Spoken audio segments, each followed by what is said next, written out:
tinham apostas na federação, isso que a gente sabia de bastidores. Tinham apostas em que o Corinthians iria cair. Como é que é o negócio? É. Vem aí mais uma entrevista muito curiosa, muito bacana. Mas para essa bagaça crescer, eu preciso do seu like e da sua inscrição. Naquele botãozinho vermelho bonitinho que você vai clicar para a gente ficar monstrão cada vez mais. E para a gente bater aquele papo, eu tô sempre nos comentários respondendo a galera. E você pode me seguir nas redes sociais que vão pular na sua tela tirintantes bonitinhas para a gente bater aquele papo bacana sobre Corinthians e outras cositas mais. Agora, espero que você se divirta. Vem com a gente! Bora!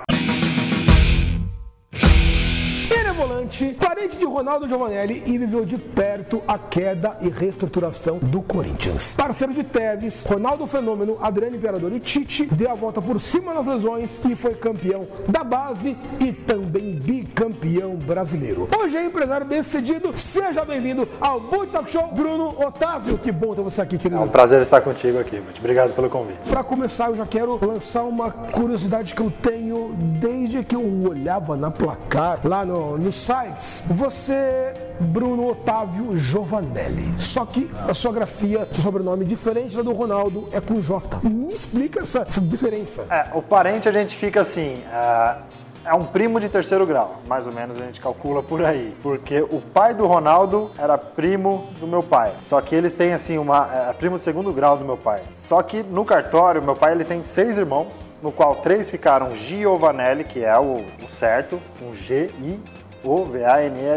E 3 com Giovanelli, eu fui nessa linha dos 3 com Giovanelli com J-I-O. Então é só um erro de cartório, né? Mas assim, contato mesmo, eu só tive com o Ronaldo quando a gente jogou contra. Mentira! Ele aposentando pela Portuguesa Santista e eu já tinha jogado, acho que 2004. Você tava no qual clube? Final, no Corinthians mesmo. Deu no Corinthians?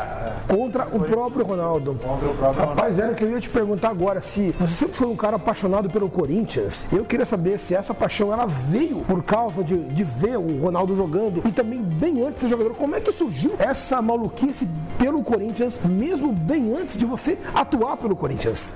Não, a família já era corintiana, meu pai principalmente. Todos os seis? Todos os seis corintianos? Tinha uns 2 São Paulinos infiltrados ali, mas a maioria é corintiana. Meu pai era corintiano não de estádio, mas roxo de discutir com um parente. Chato, corintiano chato. Clássico então, dava sempre briga. E eu jogando futebol na rua, só parava pra assistir o jogo, voltava pra rua pra jogar futebol, né? Então a minha paixão era jogar futebol e puxar essa paixão do meu pai pelo Corinthians, né? E aí com o Ronaldo lá a gente tinha até, acho que até pra preservar um pouco, ele não falava muita coisa do Ronaldo, por ser parentesco ou não. Quando eu comecei lá no Corinthians também a gente tentou não aproximar muito pra não ter aquele papo de estar no Corinthians por causa do Ronaldo. Entendo. As coisas que no futebol infelizmente tem, né? Tem muito isso mesmo? Tem bastante. Sempre, se você tá lá, não é pelo seu mérito, é pela que alguém te indicou, né? Alguém te colocou lá, um empresário foi bom, o diretor era teu parente. É um problema não do futebol, um problema do país, que não leva a sério a meritocracia da pessoa, de estar lá, de conseguir, de chegar, de subir a base, que é exatamente isso que eu queria falar com você agora. Você foi um cara que jogou e ganhou 2 Copas São Paulo pelo Corinthians. Qual que é o tamanho do peso da camisa do Corinthians na copinha, quando você fala, cara, é o maior campeão disparado do torneio? Quanto que pesa a camisa, cara? É muito legal, porque assim, uma pergunta legal que todo mundo faz, você não sente a pressão? Não. Por que não? Porque desde lá eu cheguei em 98, com 12 anos no Corinthians, já tinha 5, 10, 15 mil torcedores assistindo os jogos do infantil. Então você já crescia naquele ambiente. Primeiro ano é desumano. Você fala, o que eu tô fazendo aqui? É uma pressão que não é um menino de 11, 12 anos, não tem na vida dele, né? E aí quando você começa a disputar os campeonatos em qualquer cidadezinha do país que você vá, tem torcedor do Corinthians lotando estádio, né? Então a gente já tinha sido campeão paulista com em torno de 15 a 18 mil pessoas no estádio. Depois a gente faz torneios de interior, Copa Brasil, não tinha ainda muito aspirante, né? Não tinha essa relação muito de fazer preliminar com profissional, foram poucas que a gente fez, mas a Taça São Paulo era o ingresso e a confirmação de que você poderia ser profissional também, né? E eram 2 times que praticamente estavam treinando no profissional já, né? Praticamente 2004 já treinava inteiro, que eram os moleques mais velhos, né? 84, 83, e depois quando chegou o 85 já era praticamente todo mundo profissional. Quando você joga a Copa São Paulo de juniores, a gente está falando de meninos, de adolescentes que têm sonhos, e muitas vezes esse pessoal, eles não têm uma estrutura emocional pronta para ser jogador de futebol. Você, alguma das Copas São Paulo que você disputou com você, chegou a ver alguma reação de algum adversário, tipo chorar, gritar, entrar em depressão, por algum erro individual ou desclassificação? Teve o nosso primeiro jogo em 2005, a gente jogou em Araraquara, se não me engano, e veio um time do norte, não lembro o nome do time, mas os meninos ficaram 3 dias viajando de ônibus e foram pro jogo sem almoçar, sem nada. Os moleques, você via nitidamente na cara deles que eles estavam mal pra jogar. E naquele jogo a gente, acho que deu um 6-0, tirando o pé, porque assim, a gente realmente não teve prazer de jogar contra os meninos justamente por ver a situação deles. Pô, ninguém merece disputar, viajar 3 dias seguidos pra disputar, tentar um sonho de alguém fazer uma jogada e um empresário ver e dar sequência na carreira deles. Era muito difícil. E pra gente ali é meio que assim, provava o quanto que a gente era beneficiado de estar no Corinthians, provava o quanto que a gente era diferente, né, no cenário do Brasil, porque tá São Paulo, acho que hoje deve estar em torno de mais de 200 times, e se 10 meninos saem desses fora do eixo do Brasil, né, os times grandes, se 10 meninos do interior, de Nordeste, Norte, Sul, eles saem pro profissional, é muita coisa ainda, né? Eu quero avançar um pouquinho na sua carreira. Nós vamos lá para 2004, 2005. Eu queria falar de um rapaz chamado Carlos Tevez. Você enfrentou muitas vezes ele nos treinamentos. É mesmo infernal marcar o Tevez? Ela é bem intenso, mas a característica do sul-americano, né, eles trazem pro dia a dia de trabalho uma intensidade que é muito legal. Minha posição era correria, era marcar em cima, era desarmar, desconstruir jogada, e todos eles, Seba, Mascherano, Tevez, mais pra frente o Escudeiro, eles tinham uma intensidade de trabalho, de treino no dia a dia deles, que na hora que chegava no jogo tava muito fácil deles colocarem em prática, né? Então, sim, ele era muito chato. Você roubava a bola dele, ele tava na sua frente de novo, você passava por ele entrava na sua frente de novo. Quando não, sentava o pé também, porque era intenso, mas era muito fácil jogar com ele. Agora jogar contra? Contra eu não queria. Eu já Acho treinava. que ninguém queria, né? O Tevez, ele sempre foi um cara muito querido e também muito vencedor em todos os clubes que ele passou. O que o Tevez, além dessa intensidade toda, ele tinha de diferente dos demais atacantes brasileiros em atividade naquele momento? Acho que a concentração dele era um ponto forte. Ele era um cara muito concentrado. Essa intensidade, que eu acho que hoje o brasileiro ele tem, preguiça, mas ele não se doa o suficiente o jogo todo para que em uma jogada ele defina, né, a partida. O Tevez não, o Tevez era toda jogada para ele poderia ser definitiva, né? Ele não tirava o pé. Se ele fazia 1, 2, 3 gols no jogo, ele continuava finalizando, ele continuava dando bote no zagueiro. Então acho que isso diferencia ele muito. Exclusivamente ainda aqui, que quando ele ouvia a Fiel ficar ovacionada com um carrinho dele, uma roubada de bola dele, só botava um gás a mais nele ainda e ele virava aquele pentelho pro zagueiro. Ele estava empolgado, né, com o nascimento da Florência, a filha dele estava brincando com ele estava feliz pra caramba, né? Jogando no Brasil, nascendo a filha, dando tudo certo, sendo artilheiro, ganhando um campeonato, né, ele tava, acho que eu não sei se foi o melhor momento da carreira dele, né, isso daí ele poderia dizer melhor, mas um grande momento com certeza. Ainda sobre argentinos, eu queria falar sobre Javier Mascherano, que pra mim é o maior jogador defensivo do século XXI e também um grande líder. Você na posição de volante, quando que você aprendeu com o Mascherano? Cara, a questão de posicionamento do Mascherano era uma coisa fora da idade que ele tinha, né? Ele é um ano mais velho do que eu só. E o posicionamento, e aí eu acho que dá-se crédito aos treinadores argentinos também, que tem muito posicionamento em dia a dia. O Mascherano, se ele corria 5, 6 km por jogo, eu acho que era muito. Só que o que ele roubava de bola, o que ele desarmava a jogada, era um absurdo. E isso a gente prestava bem atenção. O treinador sempre colocava a gente no mesmo spot que ele, né? no mesmo espaço que ele. E a gente conseguia ter a leitura que ele vai ter. Lógico que não na qualidade que ele tinha, né? Acho que já nasceu com ele ou da escola argentina de base, mas era muito legal de ver. Você cortava o caminho, né?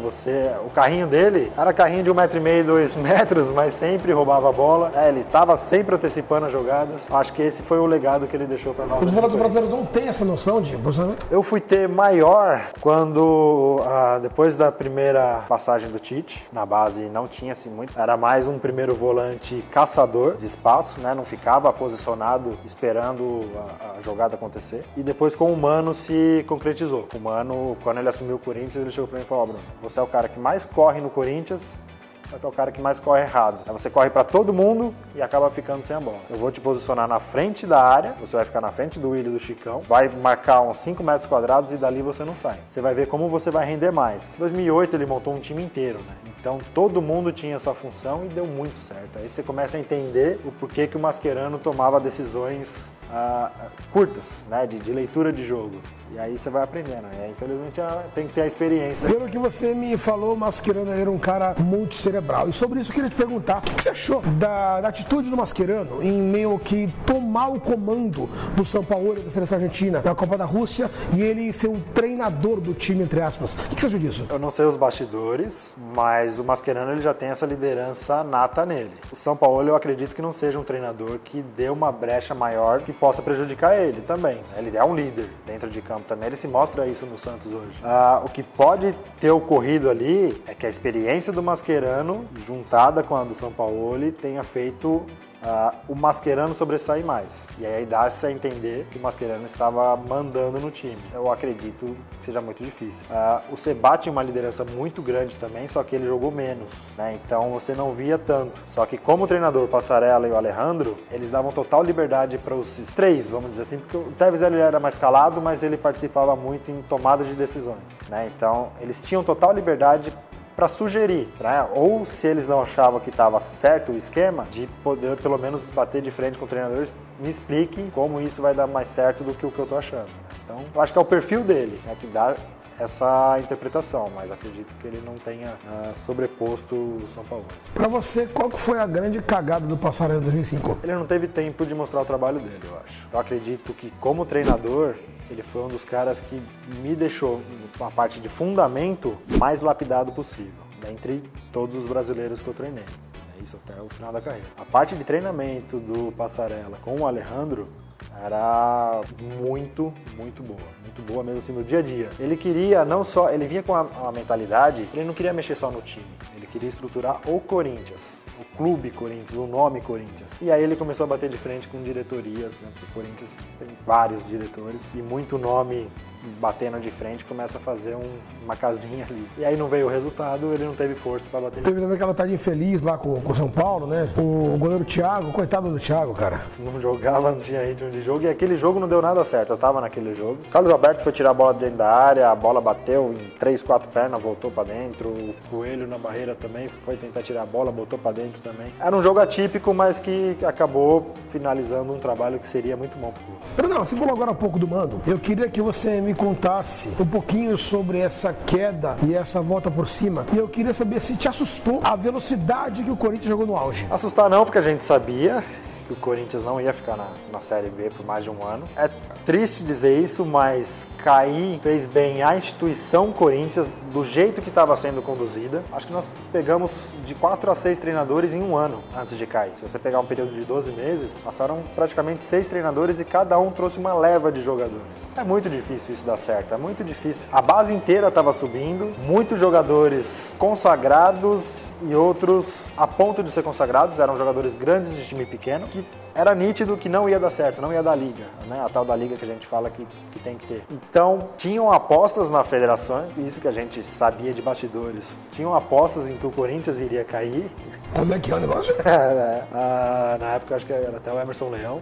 Não sei se ele fazia a parte motivacional, mas ele falava pra gente. Tem gente apostando dentro da federação que nós vamos cair. Tinha bastante gente torcendo contra, não tem jeito. Colocar ou você é corintiano ou você não é, né? Toda essa parcela de gente que não pessoas é, tava dentro torcendo. Da Federação Paulista fazendo tipo casa de apostas para ver se o Corinthians caiu ou não, é isso? Futebol, o que é mostrado é uma ponta do iceberg. Nos últimos jogos, até com o Nelsinho, o time estava começando a jogar bem novamente, estava começando o entrosamento, só que aí a bola já não entrava mais. Aí é aquele que a bola não perdoa. Você faz um ano completamente ruim e aí no final dele você toma o castigo. Você foi treinado durante muito tempo pelo Tite. E o Tite, além de dentro de campo, tem o fora também. Você aprendeu muita coisa sobre caráter com o Tite. Você concorda com parte da imprensa que o Tite, na seleção brasileira, perdeu um pouquinho da humildade? Não, nenhum aspecto que queira se levantar. O Tite não é o cara que vai... independente de ter... Acho que eu trabalhei com o Tite somando as duas passagens dele, 5 anos, mais ou menos. Então, eu conheço como pessoa realmente. Primeiro, ele é um gestor humano sensacional. Primeiro, ele tem que fazer um trabalho de gestão em volta dele, no qual a comissão dele é fantástica nisso também. Depois ele começa a atingir os jogadores. Os jogadores é meio que a última cadeia dele. E na hora que ele acerta esse e já acertou, não tem como você falar que o Tite não é humilde nas ações dele. O que ele pode estar sendo é um pouco mais reservado, porque numa seleção brasileira, num Corinthians, tudo que se fala já pega uma proporção gigante e muito torta, numa seleção brasileira ele tem que tomar cuidado em dobro. Então, eu acho que ele está sendo cauteloso e fazendo muito bem a lição de casa dele. Cara, você acha que o futebol brasileiro, ele tá refém da tática, perdendo aquele improviso que a gente tinha nos anos 70, 80? Sim. E eu acho que, infelizmente, é pela situação que a base se encontra hoje. O que a base tem feito, pelo menos que eu tenho acompanhado de longe? Tá tirando aquele treinador raiz, que pega o menino e vamos treinar fundamento. Hoje você vai treinar a perna direita, amanhã você vai treinar a perna esquerda. Vamos pegar um paredão e vamos ficar aqui 1 hora e meia batendo bolinha de tênis, bolinha de borracha, bola normal no paredão. Né? Vamos treinar habilidade. Você vai pedalar, você vai fazer uma finta, ser criativo, vamos treinar o passe. Esse treinador, ele se modernizou para ter o espaço dele ainda, né? Então você tira aqueles caras que eles não te colocavam só para jogar lá e fazer um posicionamento tático. O menino de 15, 16 anos, para ele memorizar um posicionamento tático, ele dispersa muito fácil, ele desconcentra muito fácil, né? Então, ele tem que treinar toda a base dele, a parte coordenativa. Na hora que ele chega num jogo, ele tem pelo menos 3, 4 recursos para utilizar em cada jogada, né? O jogador tinha isso. Mas esse técnico novo que pensa o jogo, não tá dando certo lá no exterior? Por que aqui tem que ser raiz? Porque justamente o brasileiro ele já tem um jogo como se ele fosse o melhor na modalidade de futebol. Hoje, a parte física, ela já alcançou a parte técnica. Você pode me driblar, eu com a minha parte física em dia, eu vou dar a volta e vou recuperar a bola novamente de você. A sua parte de habilidade, ela não é mais treinada. Eu vi a entrevista com o Marcelinho. Hoje, eu vou te falar, o último cara que eu vi treinando antes de treino e pós-treino, realmente foi o Marcelinho. Peguei essa fase dele lá. Tanto quando ele retornou ao Corinthians, quando antes ele estava em 2001. Acredito, eu já era da base, a gente treinava no entorno da fazendinha e a gente via, acabava o treino, ia Marcelinho com um quarto goleiro, terceiro goleiro treinar faltas, diferentes distâncias, e os outros treinadores ficavam batendo pênalti, faziam uma finalização e a maioria ia embora. Hoje você não tem, muito difícil alguém que fica batendo falta. Não dá tempo e você não tem mais saúde para depois de uma sessão de 2 horas de treinamento, que você já teve um pré-treino, numa academia, uma parte funcional, fez um treinamento de 2 horas, você não vai ficar batendo falta. Os fisiologistas, eles vêm encher o saco, olha, ele já treinou demais, ele não pode ficar, ele vai estourar o lactato, o CK, vem muito. Faz um furinho no seu dedo, vê o CK, ele bate acima de 1.000. Tem cobrança de fisiologista mesmo? Tem, porque você trouxe o cara pro clube para fazer um estudo do seu jogador. Hoje em dia eu acho que eles têm um radar que ele joga na tua musculatura e dá uma intensidade de calor. Se ele tá um vermelho muito forte, a sua musculatura tá propensa a lesões, então você já é afastado. Isso, lógico, nos grandes, né? Mas sim, a fisiologia veio para ajudar, mas ainda eu acho que ela está num ponto intermediário, no qual ela está ajudando, mas ao mesmo tempo a parte de treinamento excessivo, de memorização, de batida na bola, ela acaba tendo um pouco de perda também. Você falou sobre clubes grandes, eu queria falar sobre clubes mais humildes. Você passou um bom tempo no Marcílio Dias, de Santa Catarina. Quando a gente fala de times do interior de Santa Catarina, sempre lembra de Joinville, Chapecoense, Criciúma. O que te encantou no Marcílio Dias? Na verdade, eu vou te falar, infelizmente, foi o clube que me abriu as portas, porque o eixo São Paulo, depois que eu tive 4 cirurgias de joelho, né? 2 em cada, mais a do pubis, praticamente se fecharam todas as portas e ninguém queria saber nem de exame. Depois que eu terminei a 4ª cirurgia, eu tava num momento muito bom, tanto é que o Carille, treinava com o Carille, mas o Tite me reintegrou ao grupo, que foi campeão em 2011, né? Eu tava treinando normalmente, de igual para igual com qualquer um lá dentro.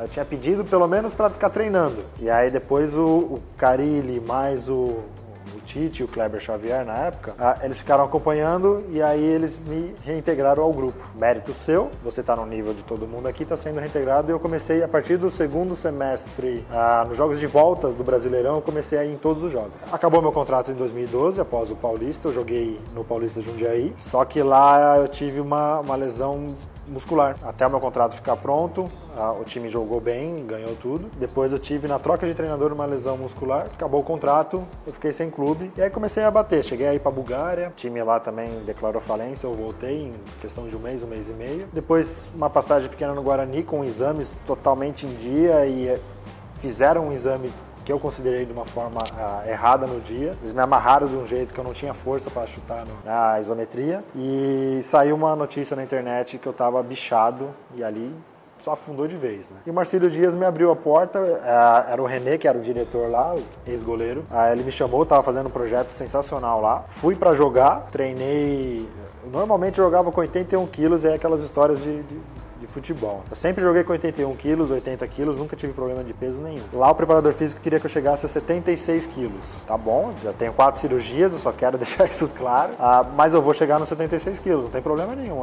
Pra eu jogar eu tenho que chegar? Cheguei, com treinamentos totalmente antigos, né? Tiros de 1000, dia sim, dia não. O joelho sofreu muito. Na semana que ia começar o campeonato, o treinador chegou no René, não teve nem a coragem de vir até mim, e me dispensou. Falou, tô trazendo jogadores da minha confiança e não vou utilizar o Bruno. Aí ali o Marcílio Dias, eu não cheguei nem a jogar pelo Marcílio Dias. Só treinei, me lasquei e fui embora. Que aí foi aonde pra mim já tinha dado, né? Acabei não recebendo o que eu tinha pra receber, que já era salário bem baixo. Quem estava lá também tinha muita dificuldade de receber, mas era simplesmente por uma vitrine, né? A Santa Catarina é um baita de um lugar para se morar e para se jogar, desde que o clube dê essas condições, né? Não me deram condições de jogar. Eu queria falar justamente disso aí que você tocou no assunto, que é um assunto até meio chato. Falo isso porque aconteceu comigo também, quando eu era adolescente, era magro, jogava bola. Eu também tive muito problema com lesão, que não foi possível de eu tentar ser jogador de futebol. O que aconteceu que você parou com 29 anos? Qual foi a lesão que fez você parar tão cedo, cara? Na verdade, foi essa junção. Tive a primeira lesão esquerda, direita, esquerda.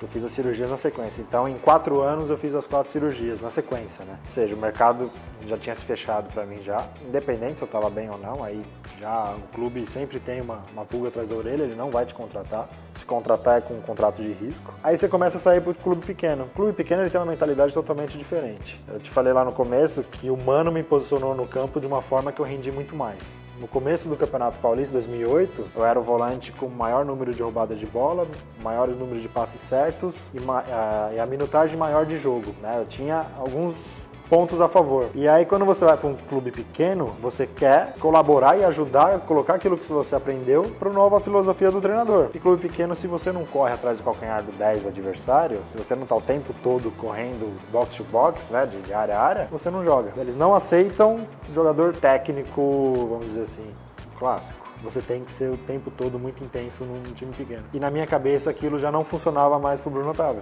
O Bruno Otávio já jogava de outra maneira. E aí as portas vão se fechando, né? Você vai passando por clubes pequenos, no qual você já não tem mais salário. Você joga um estadual por 1 ou 2 salários, muito abaixo daquilo que você recebia. E o futebol não começa mais a te dar alegria. A hora que o futebol não me deu mais alegria, eu decidi parar. Naquele derby Corinthians-Palmeiras do Morumbi, quando você vai dar aquele chute, a bola vai longe do gol. E o Milton Leite, ele estava narrando aquele jogo. Até foi bastante infeliz, acabou virando um meme, nada agradável. Eu lembro que eu estava naquele jogo, inclusive, e o Milton até acabou se desculpando 2 anos atrás numa entrevista, dizendo que ele exagerou. Lá rebate ali no Martinez. Sobra a bola pro Bruno. Ô, Bruno Otávio. Que beleza, Bruno Otávio, hein? Ele nunca fez um gol na vida de fora da área. Aí no Palmeiras e Corinthians, aos 39 do segundo tempo, ele pensou, agora eu se consagro. E pegou de tornozelo na bola. A bola saiu aqui perto da bandeirinha de escanteio. em mais um momento patético de Bruno Otávio. Mas o que eu queria saber é o seguinte: se aquela bola vai no gol e entra, onde você acha que estaria hoje? Não estaria na internet até hoje, né? É engraçado porque assim, tomou uma proporção que não era pra ter tomado. Você vê em todos os jogos uma bola indo pro lado errado. Eu batei a bola no peito, fiz o chute. Errei, ponto. E até então, se ele falasse o se consagro, pô, legal, é jargão dele, né? Beleza, é clássico dele. Só que eu acho que o mais um momento patético do Bruno Otávio que foi a questão, né? Ele deixou de ser narrador pra ser um torcedor falando de um jogador profissional, né? E aí tanto é que hoje utilizam isso ainda pra tirar sarro. Ok, também, eu não ligo pra isso, não é esse momento que define a minha carreira, né? Mas que ele foi infeliz. E assim, ele deu uma entrevista falando que eu tinha ficado chateado. Não, eu só achei que não foi profissional da parte dele. Não fiquei chateado, não guardei comigo isso, apesar de ter que ouvir isso o tempo todo. Mas não, foi falta de profissionalismo dele na hora. Passou, ok, ele é um baita do narrador também, ele tá nos melhores momentos desde então, né? Que ele siga a vida dele narrando seleções e jogos importantes. Salvo engano, aquele jogo até teve um escanteio, que o Lulinha, o Boquita bateu, que ele chutou o pau do escanteio. Acho que foi aquele mesmo jogo, não foi? Acho que sim. Foi, acho que o Dentinho. O Dentinho. Acho que foi a palavra utilizada, né? Fora de contexto. Eu nunca tinha feito um gol na vida, ele não precisava me expor daquele jeito, né? A minha função não é fazer gol, eu joguei com todos os treinadores no qual eu passei, né? Então eu tinha a minha qualidade. Nenhum deles te cobrou isso? Nenhum deles me cobrou isso, muito pelo contrário. Eles ficavam muito contentes que eu fazia a minha função de... Você pensar, eu sou da geração que o primeiro volante era o marcador. Eu só marcava os camisas 10. Que eram sempre os craques, né? Eu peguei o Giovani, da época de Barcelona, né? Quando ele veio pro Santos aqui, marcando ele, Alex, tinha uma galera muito boa. O Douglas foi o cara mais difícil que eu marquei, né? O Douglas... Depois ele jogou com a gente no Meia.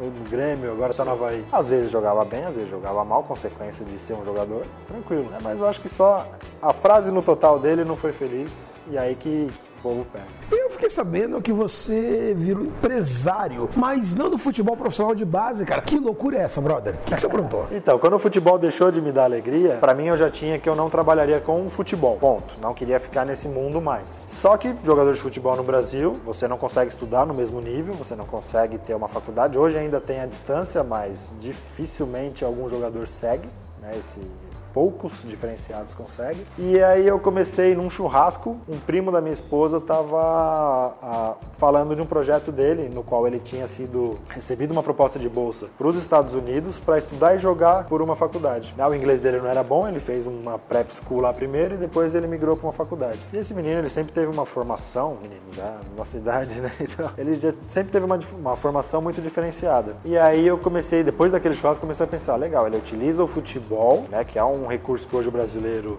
tem de sobra, para bancar os estudos do menino num país com uma qualidade de vida muito boa. Você tá no meio do esporte ainda, só que primeiro vem um lado acadêmico. Então aí eu fui conversar com eles umas 2 semanas depois e falei que tinha muita vontade de participar desse programa, né? Queria estar em campo com os meninos. E eles falaram, pô, mas eu não tenho nem como te dar um retorno financeiro disso. Eu tô junto com vocês, eu tenho pra mim que esse programa vai ser muito grande e eu quero estar junto. Então hoje a gente faz a preparação de meninos, alunos atletas que a gente chama.